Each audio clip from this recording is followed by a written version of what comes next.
Assalamualaikum warahmatullahi wabarakatuh. Perkenalkan, nama saya Kismala Putri dengan NPM 2002003. Saya dari kelas A4 R4A.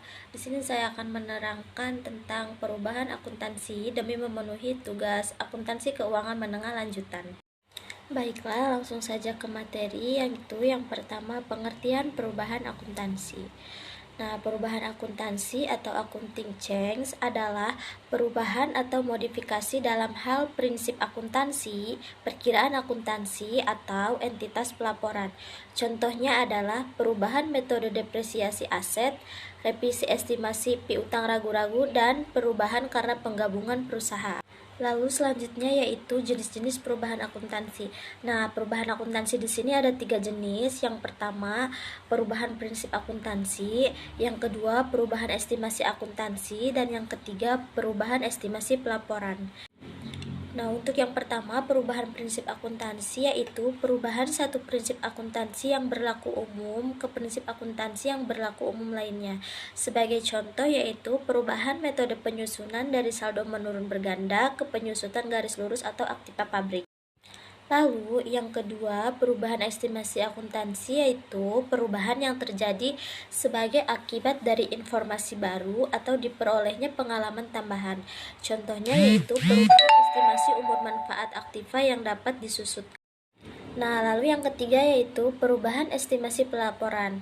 Perubahan dari pelaporan sebagai satu jenis entitas ke jenis entitas lainnya. Dan sebagai contohnya yaitu perubahan anak perusahaan spesifik dalam satu kelompok perusahaan di mana laporan keuangan konsolidasi disusun.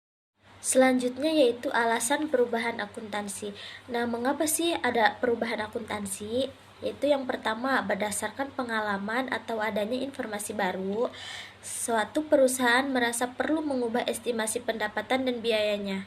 Seperti misalnya estimasi jumlah piutang tak tertagih, estimasi umur, atau masa manfaat aktiva tetap.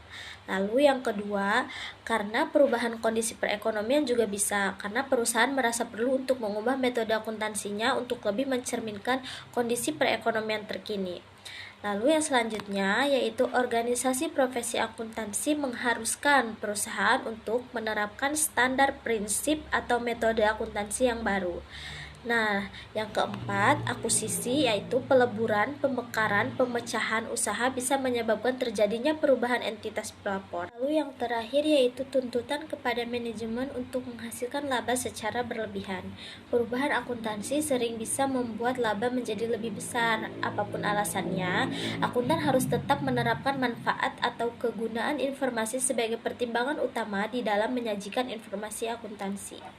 Selanjutnya yaitu koreksi kesalahan.